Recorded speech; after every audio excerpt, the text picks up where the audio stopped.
Live from KSAT 12, the 6 o'clock news starts right now. We are just about 24 hours away now. Freezing temperatures expected to hit our area starting this time tomorrow. We are talking temperatures in the 20s, even into the teens. No snow, no ice, but those numbers enough to get your attention. Let's go now to Adam Caskey, who is timing this all out for us. Adam. Yeah, and I want to take you through the day tomorrow because you're not going to be waking up to this cold blast. It's going to be by the afternoon and evening. So let's talk about this evening. 45 right now. Temperatures only dropping to 43 by tomorrow morning. 6-7 a.m.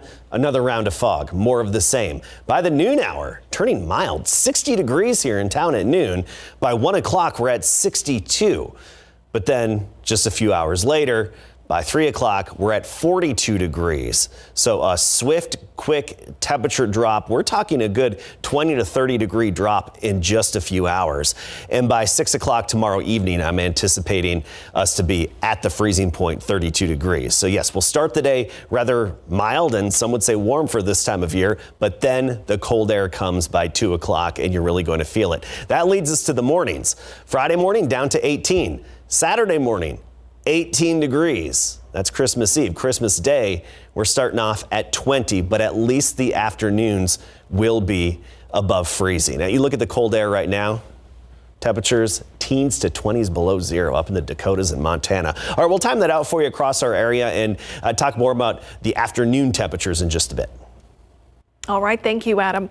Governor Greg Abbott today trying to reassure Texans that the state power grid is prepared to handle this first freeze of the season. In his press conference earlier, Abbott, along with leaders from ERCOT and the Public Utility Commission, they talked about their preparations. The governor said that the power grid will remain up and running.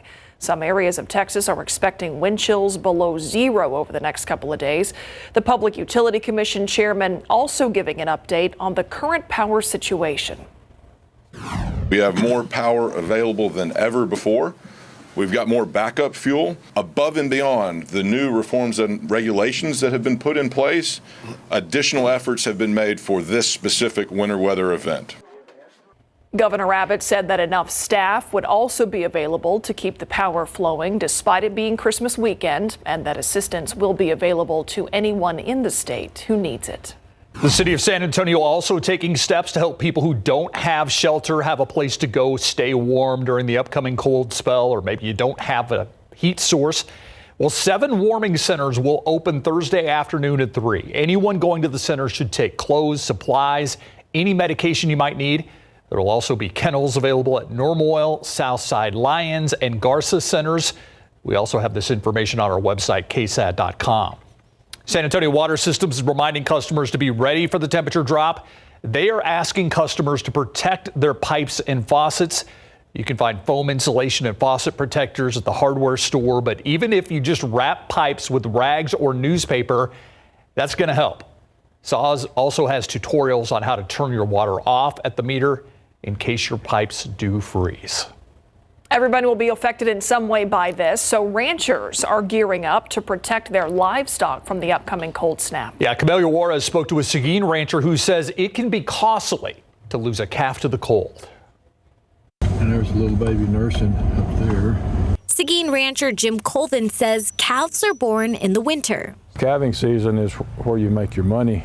Calves are sensitive to a temperature drop, which can cut into profits. The cold can really affect them, and you can lose calves because of cold. Colvin says one way to keep the cattle warm is to give them extra food, like hay. They use more energy, just like you or I would. You need more food because you get chilled and cold, so they need more energy to make heat to stay comfortable. But this year's drought has made hay hard to come by and expensive. A bale of hay costs nearly double, and nutrient-rich grass can't grow without rain. This means cattle are thinner and have less protection from the cold. They don't start cycling or ovulating to get pregnant at the age they should. And it affects, if they do get pregnant, it can affect their milk supply and how healthy their calves are going to be. Colvin says any newborn calves will take shelter. We try to get that cow and calf into some protection under the barn just overnight. Another strategy to protect livestock from the cold is to place them near trees and brush to shield them from the wind. Colvin says he will be checking on his heifers tomorrow and making sure their water supply doesn't freeze. Camelia Juarez, KSAT 12 News. Roughly more than 1,000 miles of border run along Texas and Mexico. They're joined by a number of international bridges and crossing points. Along that stretch, hundreds of landowners who experience firsthand border crossings throughout the year. Our Jonathan Cotto joins us in Eagle Pass to tell us what some ranchers are up against on a daily basis. Jonathan, it's my understanding that these include asylum seekers and those who want to enter the country illegally. Steve, that's right. It's a mixed group of folks that are crossing the border here onto private property. Now, behind me is what the owner of this property says is a historically low point in the river, an easy access point for migrants to cross onto his property. And although we're not seeing the lines of migrants waiting to cross into the U.S. like we're seeing that in El Paso, he says there are still hundreds of large groups crossing onto his land, and they're leaving behind a mess. Now, typically, Eagle Pass is known to be a hot spot for border crossings, and with Title 42 expected to end at some point, many fear it may cause the already large numbers of migrant groups to increase. But even with the policy still in place, ranchers here in Eagle Pass say they're dealing with the matter head on. Now, the high traffic of migrants are leaving behind an incredible amount of trash that's putting their cattle at risk. Everywhere you go right now, you're finding clothes. I think behind us here, some water bottles.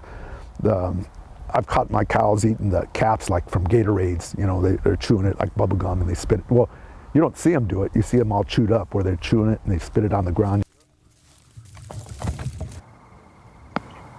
Now, Steve, behind me, there's a really good view of Mexico in the distance, the Rio Grande, the brush down below. But what you can't see is the amount of trash that is in the brush in many areas, totally covering the ground. Tonight on the Night Beat, we'll have a full report of what life is like for a rancher living along the border. Reporting live, Jonathan Cotto, KSAT 12 News. All right, thanks, Jonathan.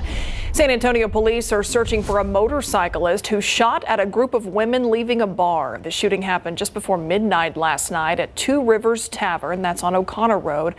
Officers say the three women were in a car when a person on a motorcycle pulled up alongside them and started shooting. The driver was grazed by a bullet in the back of her head. She was taken to a nearby hospital in critical condition, but we're told that she is expected to be okay. Police right now have no motive for this shooting.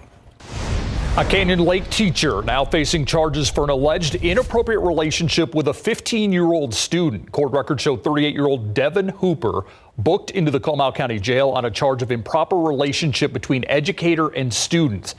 Comal County Sheriff's Office found out about the relationship after the victim's parents filed a police report in October. Hooper allegedly sent the victim explicit messages and photos for at least a month. She was also the victim's teacher this year as well as last year. Hooper currently out on bond. Tonight, we have learned the name of a woman who was shot and killed in a car over the weekend. According to the Bexar County Medical Examiner, 27-year-old Rain Rice from Del Rio was shot in the back of the head while riding in a car. This happened last Saturday around 7:45 p.m. on I-10 near Colorado Street. She was in the car with two children and four other adults when this happened. Police are still working to find that shooter. I want to give you a quick programming note now. Due to ABC's special report on Ukrainian President Volodymyr Zelensky addressing Congress, our KSAT Investigates story on infrastructure problems in the East Village neighborhood is actually going to air tomorrow night at 6:30. Again, KSAT Investigates Road Repair Nightmare. It's going to air tomorrow night on the news at 6:30. 2,200 mostly Afghan refugee children have arrived in San Antonio over the past 3 years. And this year could be the biggest Christmas toy giveaway yet by the Center for Refugee Services. Now in its 9th year, the event started today. It wraps up Friday at the Church of Jesus Christ of Latter-day Saints on Hebner Road. Jesse DeGogato says San Antonio continues to see a growing number of families who fled Afghanistan. The early turnout was intermittent, but they kept coming for the gifts of new toys and clothing. Many of those who are here help make San Antonio the top destination in Texas for Afghan families. The center's assistant director, Jean Sherrill, says it's because Afghan refugees have been spreading the word about the opportunity and compassion San Antonio has offered them. And so they have brought their cousins, their family members, and others from other cities. We have one female 10 and one male 12. One of the newest arrivals, Amir Khan, a former journalist, didn't let the border fence stop him from entering the U.S. We had to jump over a fence, otherwise stay in Afghanistan and just wait for death to arrive. Weeks after being released from federal detention, Khan volunteered at the Center for Refugee Services. I want to thank God that for giving me the opportunity to live and to be safe. By helping these Afghan families provide gifts for their families.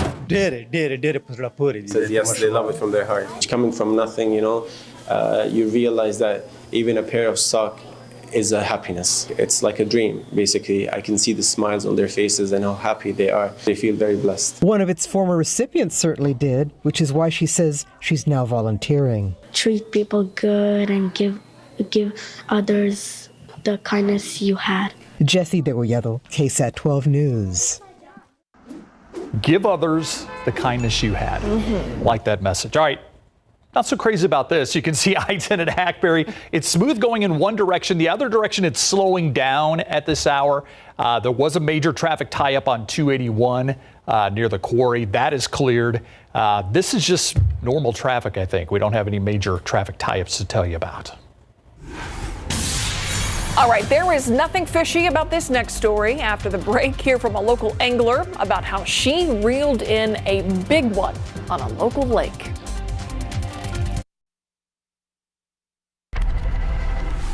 Welcome back. I'm Stefania Jimenez, and here's what we're working on for you tonight on the Night Beat.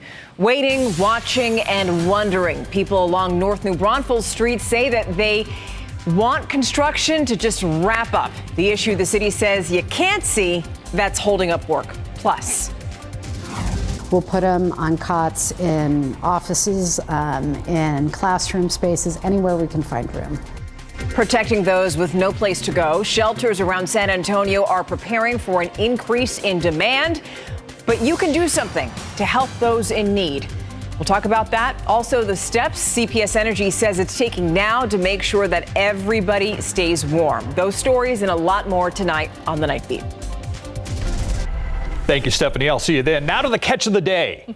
Pictures like this were the hook in this next story. A big, though not record-breaking big fish hauled from local waters. Our Garrett Berger talked with the heroic novice who battled the scaly monster of the mid-sized lake. Look at the size of that. Ricky Villasenor almost needed a bigger boat, pulling this red drum behemoth out of Victor Bronick Lake earlier this month. 33 inches, a monster. Sorry, sore throat. And when I got it onto the boat, I couldn't even pick it up. You know, he was like, "Let me take a picture." And I'm like, "I can't pick it up."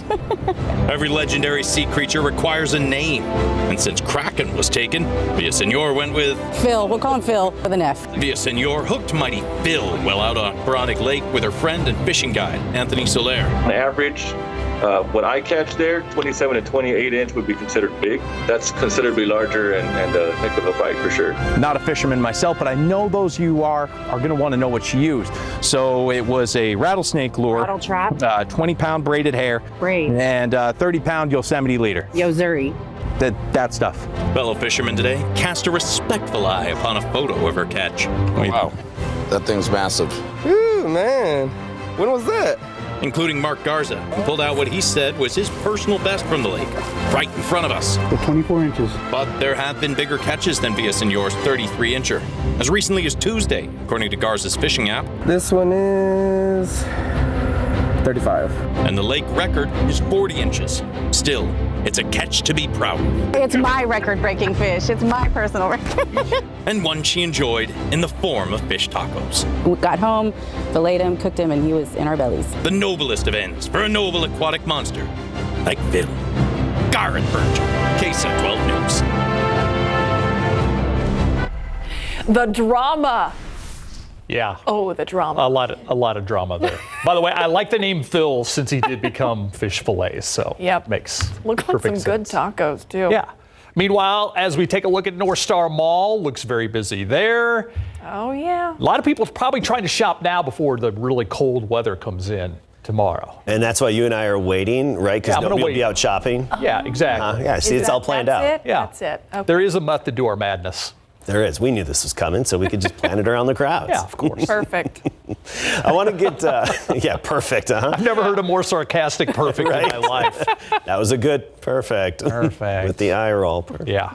Let's talk about our temperature trend tomorrow. Let's get right to it because it's actually going to be a warm midday. We're going to make it up to 60 degrees by noon and probably about 62 degrees by 1 p.m. But then the bottom falls out. So as I've been stressing before, I'm going to say it again. You're not going to wake up to the cold air, but you will go to bed to the cold air tomorrow. All right, temperatures right now in the 40s to 50s across the state. Cold air is not here yet, but by 7 a.m. tomorrow morning, this is our forecast. Notice up in the Panhandle already down into the single digits, but here in San Antonio, we're at 43 degrees at 7 a.m. By 10 a.m., we're in the 50s. The cold front's not here yet. Noon, 60 degrees. But let's zoom into our area here. 1 o'clock. 62 degrees in San Antonio, but notice that cold front creeping into the hill country. Kerrville drops to 53 at 1 p.m., and then the changes quickly happen thereafter.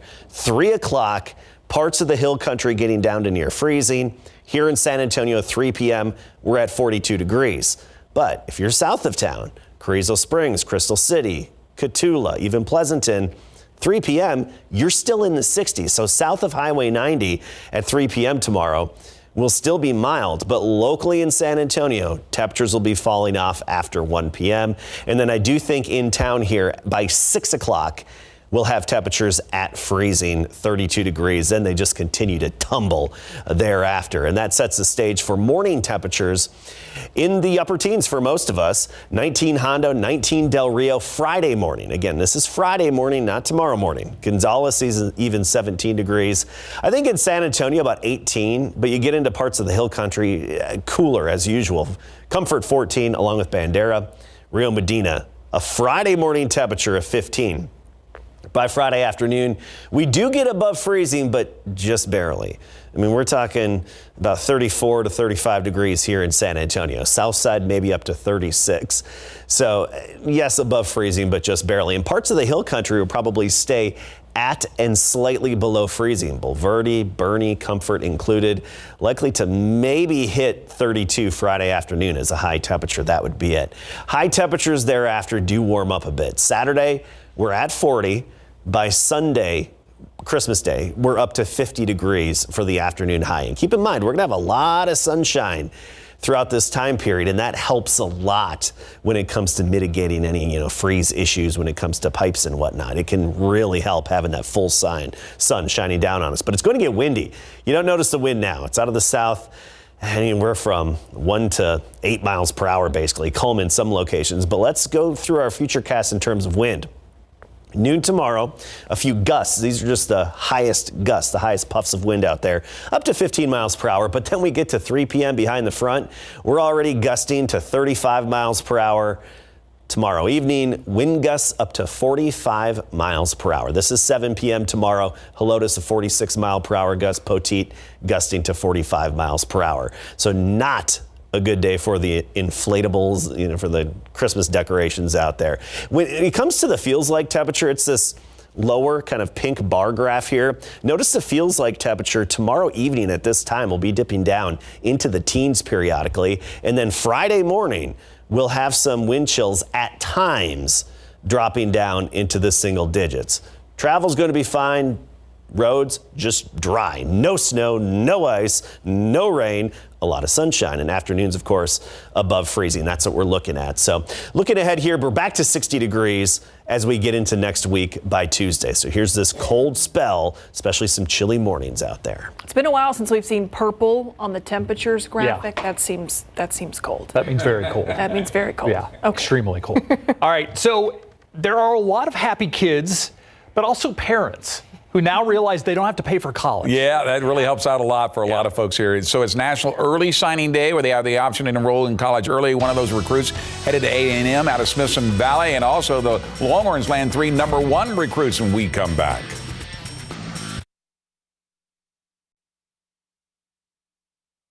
Today is National Early Signing Day. It's been student athletes let us know where they'll be playing their college ball. It will be created to give students the opportunity in their high school careers and enroll in college early. Over at Smithson Valley today, 2 big signings. That's after big offensive tackle Colton Thomason, who stands 6'8" and weighs 325 pounds, signed his letter of intent to suit up for Jimbo Fisher and the Fighting Texas Aggies. And senior linebacker Gavin Woods is headed to Navy. Both players helped the Rangers go all the way to the Class 5A Division I state quarterfinals this season, where they lost to College Station 26-21 on the last play of the game. Now it's time for both Colton and Gavin to begin their college careers. It's just surreal, you know. I remember being in the 8th grade and walking in here and Coach Hill over there telling me that I was going to be on the varsity, and he had high aspirations for me. He said, "Oh, you can make this, that, and the other." I said, "Coach, I want to be a Ranger right now," and I did my time and gave everything for them. Now I'm ready to give my all for the Aggies. I'm just so thankful. That's all I can really say. I'm blessed, and to be there here in this opportunity, just thank everybody, especially God, and just that's gotten me here today. Congratulations. Earlier, Tyler Turner from Brennan High School signed his national letter of intent to play for the Oregon Ducks. The 4-star recruit is rated as the number 35 safety in the class of 2023 as he put pen to paper last Friday to make it official. It's big, you know, it's just something cool. Last day of high school at the same time. It's something I've been dreaming of for 4 years. You know, I was here watching some of my older teammates my freshman year, and it's like I never thought I'd be here, but you know, now I am, and it's just a cool feeling. My work is just a great place. You know, great people, great energy, people that really care about me as a player and care about all the other players too. All the players care about each other, and so it's just a very loving community and very community I want to be a part of. That is awesome. Congratulations to UTSA head football coach Jeff Chater, who welcomed 22 early signees as part of his 2023 recruiting class today. Among them, 3 running backs: Rocco Griffin, a transfer from Vanderbilt; Robert Henry from Jones College in Mississippi; and Brandon High, 2-time first-team All-District from Conroe; and now another left-handed quarterback in Owen McCowan, a transfer from Colorado. I started 4 games at Colorado. We're also excited about Jackson Gilkey. These guys aren't dumb. They know Frank's going to graduate, believe it or not, one day. And they know we've got a really good thing going here. We throw the ball indoors, and we like to throw it a lot. You know, we snap the ball approximately 80 times a game. So you can have some really good statistics. And obviously my relationship there helped, but I've made no promises to anybody. The only promise is Frank Harris is the starting quarterback, and the day he graduates, there'll be an open competition. After what, about 8 years, right? Texas Longhorns boast their number 4 overall recruiting class for the 2023 after they were able to land the biggest recruit in the Steve Sarkisian era, and quarterback Arch Manning, considered to be the number 1 quarterback recruit in the nation, and the nephew of both Peyton and Eli Manning, that threw for almost 8,600 yards and 115 touchdowns, another 25 touchdowns on the ground, breaking both Peyton's record for touchdowns and Eli's record for passing yards. Now will battle Quinn Hewers for the starting job. The Longhorns also landed the number 1 linebacker in the nation, Anthony Hill, after he originally committed to Texas A&M, but after being on the field and watched the Aggies fall to Florida 41-24, he switched to Texas. And the Horns also landed the number 1 running back recruit in the nation in Cedric Baxter out of Florida to help replace Bijan Robinson, who's turning pro. All total today, 24 early signees. What a day for everybody, and congratulations to all the folks here, especially locally, who are going to bigger and better careers. Absolutely. Yeah. And I'm glad we got to as many of them as we could. Oh, yeah. Just to we have more coming up on Friday, too, by the way. All right. Thanks, Greg. We'll be right back.